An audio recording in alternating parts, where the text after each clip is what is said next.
Alors, Erev Tov à tous et toutes. Donc, on va commencer par le Tanya.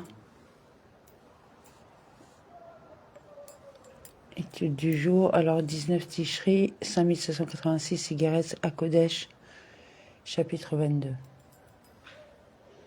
Je demeurerai encore ceci de votre rang. Ce dernier passage de la présente lettre traite des relations entre les hommes, après que le début de ce texte ait fait référence au service de Dieu et à ses exigences. Rabbi Gino Zalman s'adresse ici à tous les Hasidim, non uniquement à ceux qui appartiennent à une élite, pour leur demander de donner une expression concrète aux qualités que tous possèdent. Il précise à ce propos que l'on met en évidence ses propres qualités précisément en s'associant à d'autres personnes, et il en déduit la valeur fondamentale de l'amour du prochain. Ne rejetez pas mes paroles par derrière vous, selon les termes du verset Télim 50-17. Tu détestes la discipline et tu rejettes mes paroles par derrière toi. Rabbi Gino Zalman requiert ici l'attention de chacun afin de souligner l'importance du message qu'il délivre. En effet, j'ai tenu ces propos afin que chaque homme avance dans la droiture et l'intégrité, de la manière dont Dieu a fait les hommes pour être droits, non pas par toutes les fourberies auxquelles ils ont recours. D'après les termes du verset Qohélet 7.29, Dieu a fait les hommes pour être droits, mais ils ont recours à toutes sortes de fourberies, en spéculant sur les motivations des autres et en les critiquant. Or, c'est précisément de cette façon que l'on sème la discorde entre les cœurs. Rabbi Gino Zalman précise donc que l'harmonie est une situation naturelle et qu'il suffit pour l'obtenir que chacun suive la droiture de son cœur, par les prétextes des voies de l'homme, ses pensées et ses stratagèmes. Selon le rituel de la prière du Moussa, de Rosh Hashanah. Il en est de même également pour le service de Dieu, et nos sages précisent à ce propos, y a-t-il un oiseau dont la subsistance n'est pas assurée? Dès lors, pourquoi la mienne pourrait-elle ne pas l'être? Parce que j'ai mal agi, j'ai tari les moyens d'assurer cette subsistance, car il s'agit bien ici de l'intervention de Dieu, non pas de l'action d'un être de chair et de sang. Tel est en effet le rôle du Saint béni soit-il, qui est omniscient, qui sait par avance ce que va être la décision de l'homme et qui peut donc agir en conséquence. Bien entendu, il n'en est pas de même pour l'homme. Il faut croire d'une foi entière en la mitzvah suivante de nos sages, dont la mémoire est une bénédiction, soit humble devant chaque homme. Traité Avot, chapitre 4, à la Mishnah 6. La foi est requise pour un tel accomplissement, car celui-ci est particulièrement ardu. Il n'est pas aisé d'être humble face à tous, et l'on consultera aussi sur le même sujet le chapitre 30 de la première partie du Tanya. Toutefois, il est question à cette référence de la lutte contre le mauvais penchant, ainsi qu'il est dit « Écarte-toi du mal et fais le bien », alors que le présent texte se réfère à l'unité du peuple d'Israël. En outre, l'humilité permet de réparer ses propres défauts au contact des qualités de son prochain. En général, en effet, la chose est vraie. D'après les termes du verset Daniel 6.13, le roi répondit « La chose est vraie ». D'après les lois immuables de Médie et de Perse, cette expression désigne une vérité intangible que nul ne peut contester. La chose est juste. Selon le Targum Okelos, du verset Bereshit 41-32, la chose est juste devant Dieu et Dieu est sur le point de l'accomplir. Ce mot souligne que cette vérité est aussi celle de Dieu. Il est donc établi qu'un homme s'améliore au contact de son prochain, en réduisant ses propres défauts et en adoptant les qualités de l'autre.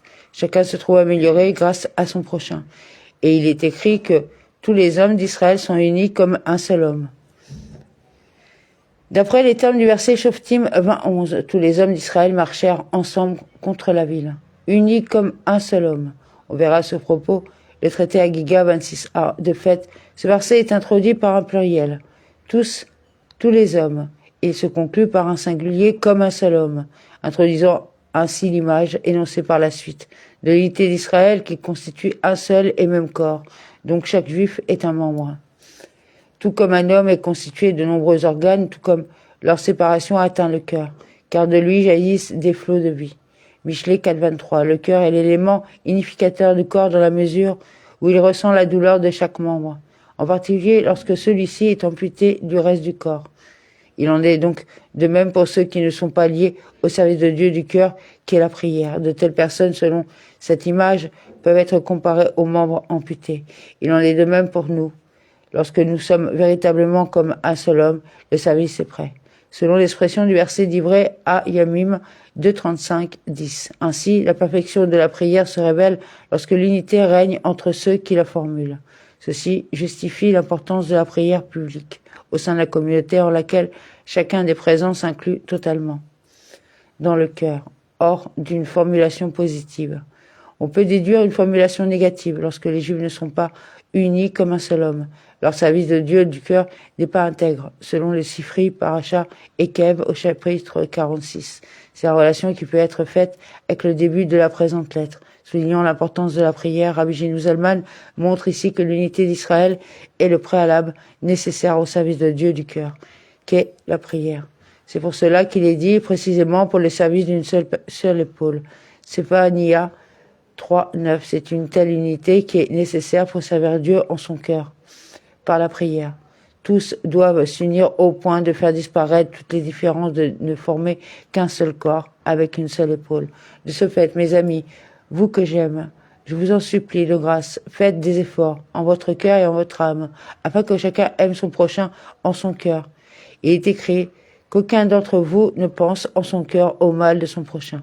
Zechariah 8:17.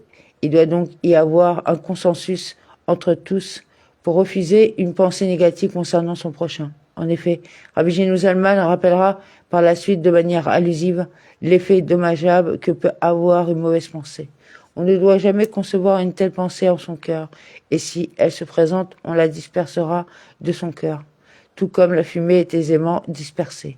Selon les termes du verset Téhélim 68:3, tout comme la fumée est aisément dispersée, disperse-les. Et Metsuda, David explique la fumée est en effet repoussée par le vent. Et Rashi précise, elle s'envole et elle disparaît. De même, on doit chasser de son esprit toute mauvaise pensée à propos de son prochain jusqu'à la faire totalement disparaître.